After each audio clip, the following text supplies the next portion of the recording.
The Man Inside: How Robert Hanssen Ran the Soviet Union.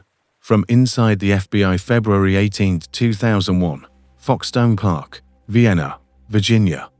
The temperature is 28 degrees Fahrenheit, 4 below freezing. The park is empty. It is always empty at this hour, on a Monday morning, in a suburb so deliberately unremarkable that the people who chose to live here chose it specifically, because nothing ever happens. That was the point. A man walks the trail alone. He's heavy-set, 56 years old, wearing a dark coat. His breath rises in slow, visible clouds and disappears. His footsteps on the frozen path make almost no sound. He has walked this trail before, many times. He knows exactly where the trail bends. He knows exactly where the wooden footbridge crosses the creek. He knows the distance from the parking lot to the bridge in steps. He counted them years ago. In his hands, he carries a package. Plastic bag, sealed. He does not look at it. He does not need to. He knows what is inside. Classified documents from the highest levels of the United States government. Documents he removed from his own office. Documents stamped with classification markings, so sensitive that most federal employees never see them in their careers. He's not a foreign agent who broke into a government building. He has a key. He walks to the bridge. He kneels. He places the package in the shadows beneath the wooden planks, in the cold mud beside the creek. He has done this dozens of times before. The motion is unhurried, practiced, as natural as a man checking his mailbox. He stands. He turns to walk back, and the trees explode. Federal agents come from every direction, from the tree line, from behind parked cars he somehow did not notice, from positions so well chosen that he walks directly into the center of them without seeing a single one. A voice cuts through the cold air. Robert Hanssen, FBI, you're under arrest. He stops. He does not run. He does not reach for anything. He looks at the men surrounding him, men who carry the same badge he carries, men who work in the same building, men who have walked the same corridors, and he says 4 words that intelligence historians have been turning over ever since. What took you so long? Here is the impossible thing.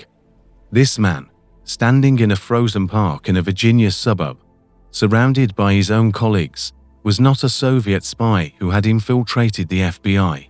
He was an FBI agent who had spent 22 years spying for the Soviet Union. He was the counterintelligence officer, the man whose job was to find people exactly like him. He had been sitting inside America's most powerful intelligence agency, reading its deepest secrets, for longer than some of the agents arresting him had been alive. And nobody had found him until today. Impossible outcome reveal impossible outcome. Over 22 years, Robert Hanssen would pass more than 6,000 pages of classified documents to Soviet intelligence. He would reveal the names of at least 3 Soviet citizens secretly working for the United States, men who were recalled to Moscow and shot. He would expose America's nuclear war contingency plans. He would disclose the existence of a classified tunnel the United States had spent years constructing beneath the Soviet embassy in Washington. He would compromise surveillance systems, technical collection methods, and the identities of intelligence sources the CIA and FBI had spent decades cultivating. He did all of it from a desk inside the J. Edgar Hoover building. He was never caught by brilliant detective work. No analyst found a pattern in the data. No surveillance team photographed him at a meeting. He was caught because the United States paid a Russian intelligence officer $11 million for a single KGB file. Inside that file was a fingerprint. His fingerprint, 22 years. The most damaging espionage operation ever run against the United States by a single individual. The man running it wore a federal badge to work every morning. Central question. How does a man do this? How does a person spend decades passing the nation's deepest secrets to its most dangerous enemy and remain invisible? How does the Federal Bureau of Investigation, the most powerful domestic intelligence agency in the world, failed to see the mole sitting inside its own walls. And beneath all of that, the question that no official report has ever cleanly answered: why? Why does a man with a career, a marriage, a faith, and a future choose to become the most destructive spy in American history? The answer begins not in 2001, not in 1979, when the operation started. It begins much earlier, in a Chicago apartment, with a father who looked at his son and told him, with complete certainty, that he would never amount to anything. That wound is where this story actually starts. Historical context: the Cold War, by the late 1970s, was not a war of explosions and invasions. It was a war of paper, of information, of who knew what, and who had told whom. The FBI and the KGB were locked in a continuous, invisible struggle, each side trying to place agents inside the other's institutions, each side trying to identify and eliminate the sources the other had managed to recruit. It was a war fought in parking garages and embassy cocktail parties and government corridors, and the weapons were not bullets. They were secrets. Inside that world, the FBI occupied a specific position. It was America's domestic counterintelligence force. Its mandate was to find Soviet agents operating on American soil, to protect classified information from KGB penetration, to identify Soviet officers who might be quietly turned into American assets. The FBI was, in the language of that era, the last line of defense. And the FBI had a culture to match that identity, an institutional self-certainty that bordered on arrogance. The CIA had moles. The CIA had been compromised, embarrassed, penetrated. The FBI was different, cleaner, more disciplined, more fundamentally American. That belief, held sincerely, never really examined, was the crack in the wall. Robert Philip Hansen joined the FBI in 1976. He had been a Chicago police officer before that, working briefly under his father, a man who communicated his opinion of his son through silence and contempt. By every account available, the father believed the son was weak, soft, not cut out for the serious work of serious men. Hansen spent the rest of his life proving that wrong. He was brilliant in the way that makes institutions uncomfortable, not warm, not collegial, not the kind of brilliant that makes everyone around it feel smarter. He was called brilliant, the kind of man who sees the flaw in the system before anyone else has finished reading the manual, and who cannot disguise the fact that he sees it. He was passed over for promotion, again, and then again, a man who believed himself to be the sharpest intelligence in any room he entered, watching men he considered his inferiors advance above him. That wound did not heal. It calcified. And in 1979, assigned to the FBI's counterintelligence division in New York, Robert Hansen looked at the system he worked inside. The system that had undervalued him, misread him, and moved past him. And he decided to demonstrate, in the only way that would matter, exactly how good he actually was. Discovery of opportunity. Think carefully about what his position gave him. He was working counterintelligence. His job was to track Soviet espionage on American soil. He had access to the identities of Soviet citizens secretly working for the United States. He could read active case files. He understood KGB operational methods from the inside. Because hunting them was his profession, he also understood, with the analytical precision of a man who had studied security systems his entire career, exactly where those systems were blind. The FBI in 1979 operated on a foundational assumption. FBI agents do not spy. It was not a written policy. It was deeper than that. It was an article of faith. The kind of belief so deeply embedded in an institution's identity that it never gets tested, because testing it would mean admitting the possibility. Agents were not routinely polygraphed. Financial records were not systematically reviewed. Internal monitoring was minimal. The culture of trust that defined the FBI, that sense of being a brotherhood of men who had chosen law over disorder, functioned, in practice, as an almost complete absence of internal oversight. Hansen saw this immediately.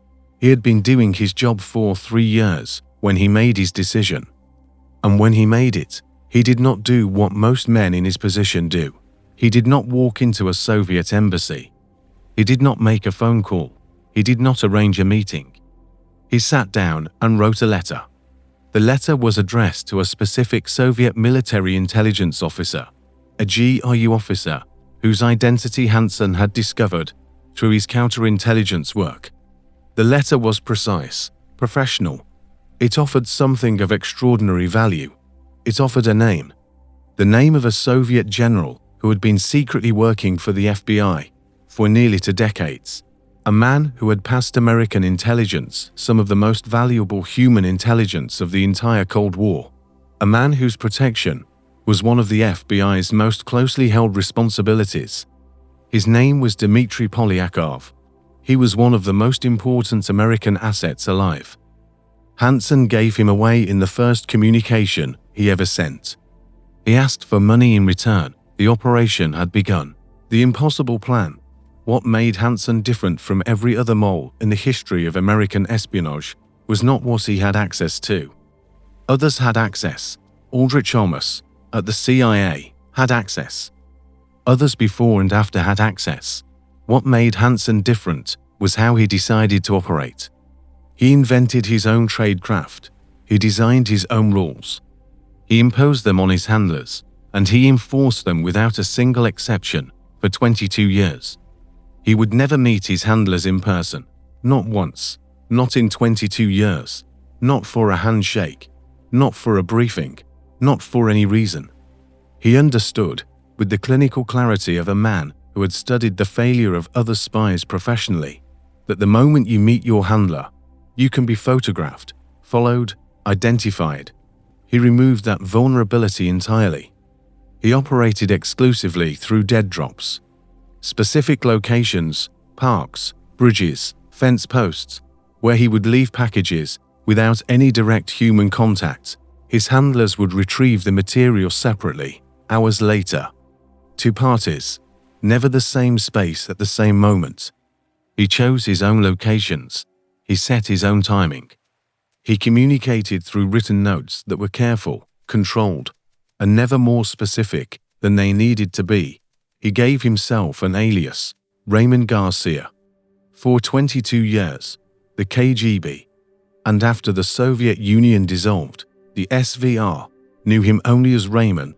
They did not know his name. They did not know he worked for the FBI.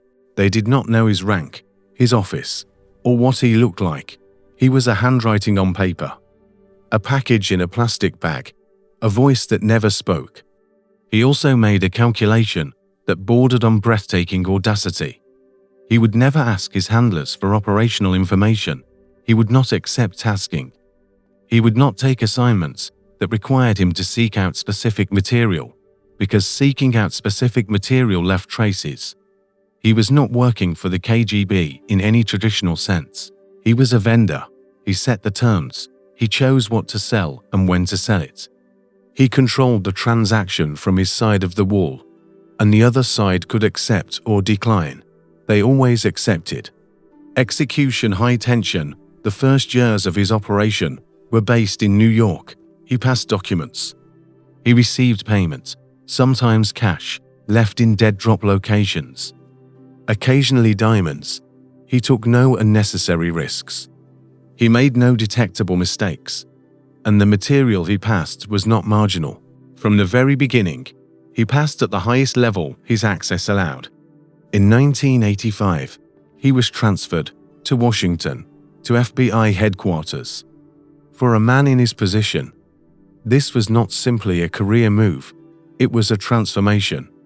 He was now sitting inside the center of American domestic intelligence. He could access files he had never seen before. He could track active investigations. He could read, in near real time, whether any part of the American intelligence apparatus was moving in a direction that threatened him. He could watch the hunters from inside the hunt. That same year -1985, became what historians would later call the Year of the Spy. Soviet intelligence suffered catastrophic losses across multiple theaters. Agents were recalled, networks were burned, operations that had run 4 years suddenly collapsed. The KGB was desperate to understand why American intelligence suddenly seemed to know so much. Hansen provided the answer, or rather, he provided part of one. Unknown to him, a CIA officer named Aldrich Amos had simultaneously begun selling secrets to the same side. Two moles, same wool, neither aware of the other. A coincidence so grotesque it seems impossible, and yet the documents confirm it. But it was Hansen who told the Soviets about the tunnel. Beneath the Soviet embassy in Washington, American engineers had spent years constructing a classified listening post.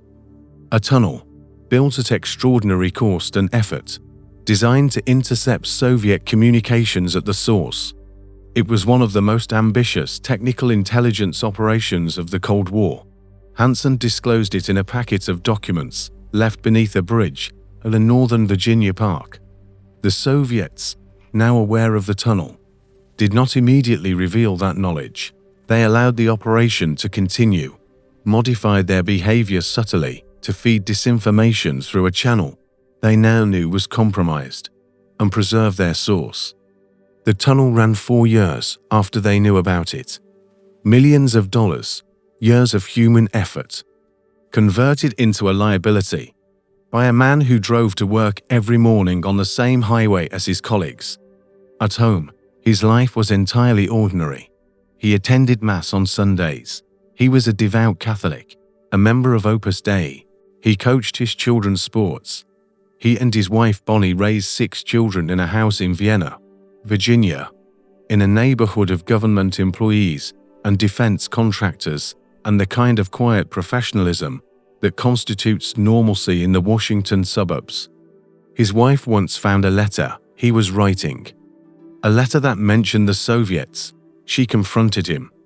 He told her it was a counterintelligence operation, that he was feeding false information to confuse the enemy. She was troubled enough to seek guidance from their priest. The priest told her to trust her husband and pray for him. She went home. She said nothing more. He never told her the truth, not once in 22 years. Climax, the turn by the late 1990s. The FBI knew it had a problem. Not a name, not a face, not a file folder with a suspect's photograph in it. Just the outline of something monstrous, a shape in the dark that could only be described in the language of what was missing. Too many operations had failed. Too many sources had vanished. Too many secrets had found their way to Moscow through channels that should have been sealed. The FBI looked inward, slowly, painfully, against every instinct of an institution built on the belief that its own people could be trusted completely. They looked at the CIA first, then they looked at themselves. The investigation that would find Hansen did not break through brilliant detective work inside the bureau. It came from outside, from a Russian intelligence officer who had access to the KGB's file on their most damaging American asset. The file on Raymond Garcia. The Americans paid $7 million for it. What the file contained was more valuable than anyone in the negotiation had fully anticipated. It contained correspondence, payment records, operational notes, and it contained something Hansen had never considered, a fingerprint lifted from one of the plastic bags he had used to package his dead drop material, preserved in the KGB's archive with the methodical care of an institution that understood the value of physical evidence. The fingerprint was run through FBI databases. The results came back in seconds. The name on the screen was Robert Hansen. The FBI did not move immediately. They did not call him in. They did not tip their hand with any visible change in procedure. They moved with total operational precision. They created a new position, a senior advisory role that appeared, on paper, to be a promotion. Hansen was reassigned to it. He accepted. He was pleased. It seemed to him a recognition he had been waiting years to receive. What it actually was, a position that gave federal surveillance teams the ability to watch him continuously without triggering his suspicion. They watched him prepare a dead drop. They watched him select the package. They watched him drive to Foxstone Park on a February morning when the temperature was 4 degrees below freezing. They watched him walk to the bridge, February 18, 2001. The agents closed from every direction. The trees, the parking lot, the trail behind him, positions so well chosen that he walked into the center of them without seeing a single one, the same way his handlers had walked into dead drop locations for 22 years without seeing him. What took you so long? 22 years. Ended in 30 seconds. Consequences, there was no escape. He did not resist. He did not reach for anything. He submitted to the handcuffs in silence and was taken from the park. In the days that followed, the full scale of what he had done became visible. Intelligence officials who had spent their careers dealing in understatement reached for words they normally did not use. The words were not bureaucratic.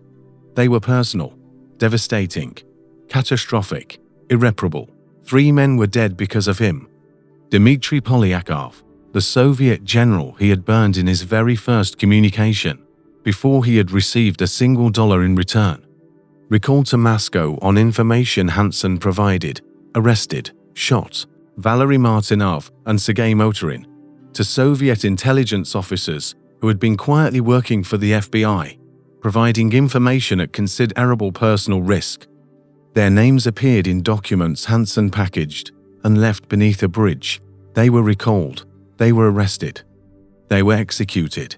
He had never met these men, never spoken their names aloud, never looked at a photograph of them. He had simply written their names on paper, sealed the paper in plastic, and placed it in the mud under a footbridge under a cold morning. And those men had died because of it. The tunnel, gone. Nuclear contingency plans, compromised.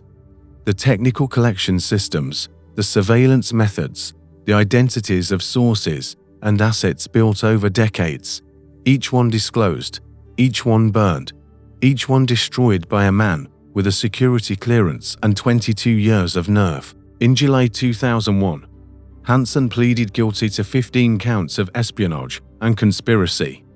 He agreed 2 months of debriefing, systematic interrogation, answering questions about the operation in exchange for the government's agreement not to seek the death penalty. He was sentenced to life in prison without possibility of parole. He was sent to ADX Florence, the federal supermax facility in Colorado, the Alcatraz of the Rockies, they call it.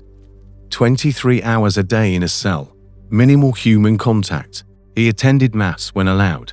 He spoke to almost no one. He lived this way for more than 2 decades. He died in his cell on June 5, 2023. He was 79 years old. Historical impacts. The arrest of Robert Hansen did not simply close a case file. It forced open a door the FBI had kept locked for its entire history. The institution that had never truly examined its own interior, the agency that had built its identity on the belief that its people could be trusted completely and therefore did not need to be monitored, was now required to confront what that belief had caused. Polygraph examinations became standard for agents with significant access. Financial disclosure requirements were tightened. Internal monitoring systems were implemented at a scale the Bureau had previously considered unnecessary, even insulting. The culture of absolute internal trust that had been the FBI's most cherished institutional self-image was, in the language of the review boards, a critical security vulnerability. That language was accurate, and it came too late for the 3 men who were already dead. The damage to American intelligence extended far beyond the immediate losses. Networks had to be rebuilt from nothing. Sources that had taken years to cultivate were gone. Technical systems that had represented the leading edge of American collection capability were now known quantities to the other side. The full accounting of what Hansen gave away remains classified. The parts that are public are sufficient to understand why the people who know the rest Do not discuss it. What the Hansen case proved, what it demonstrated with absolute and brutal clarity, is that the most dangerous threat to an intelligence organization is not always the outsider. It is not always the foreign agent trying to break through the wall from the outside. Sometimes it is the man who already has the key. The man in the next office. The man who knows where the files are kept. The man who has spent his career learning exactly which questions will never be asked.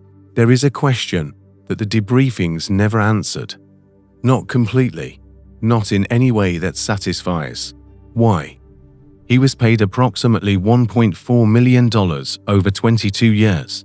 In cash and diamonds, left in plastic bags under bridges and beside fence posts in the suburbs of Northern Virginia. That is not a small amount.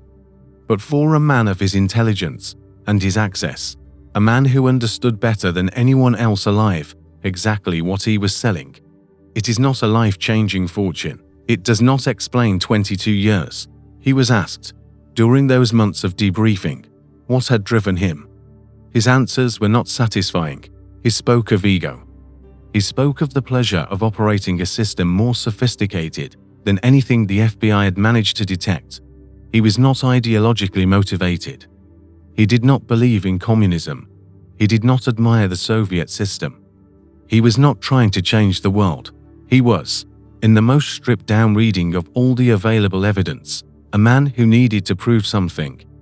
To the institution that had passed him over. To the colleagues who had advanced above him.